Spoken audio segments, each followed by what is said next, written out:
Story time with Aunt Sunny. I am telling or reading stories from the book called Solomon and the Ant.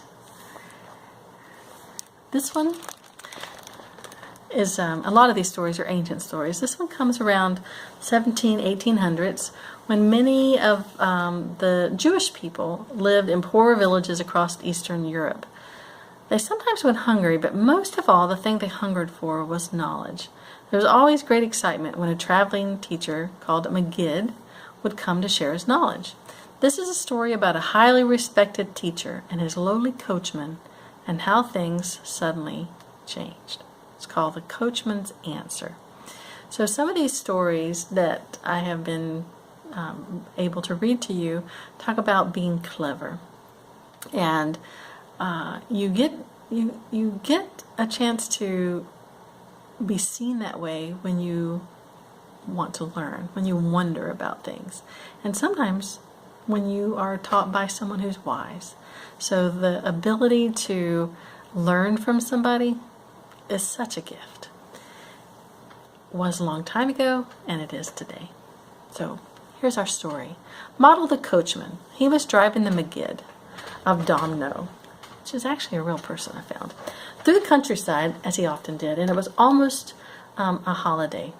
Maggid was traveling to a distant town to speak about the meaning of this holiday and to answer people's questions. The Maggid was a clever man who enjoyed teaching people. Model was a cheerful man who enjoyed driving his wagon, but on this day, Model was moody and depressed. "What's wrong, Model?" said the Maggid. "I'm unhappy." "Why?" "'Cause I wish I was you instead of me."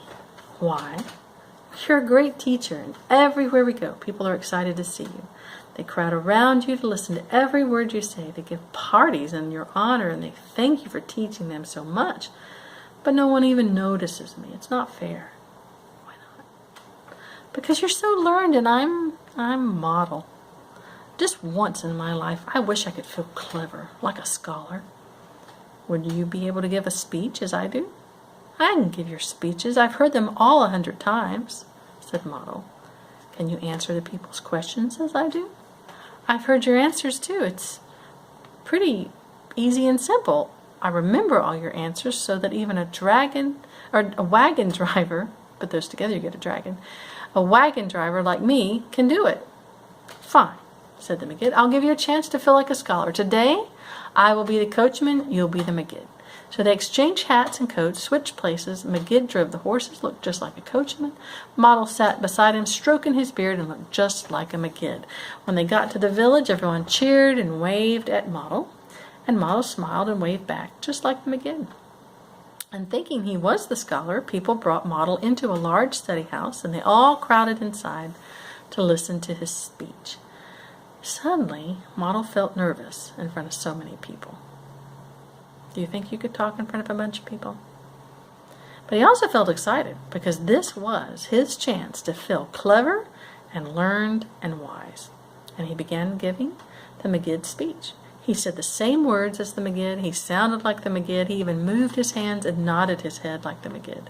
And the speech was perfect. And when Model finished, people looked very impressed and raised their hands with questions, just as they did with the Maggid.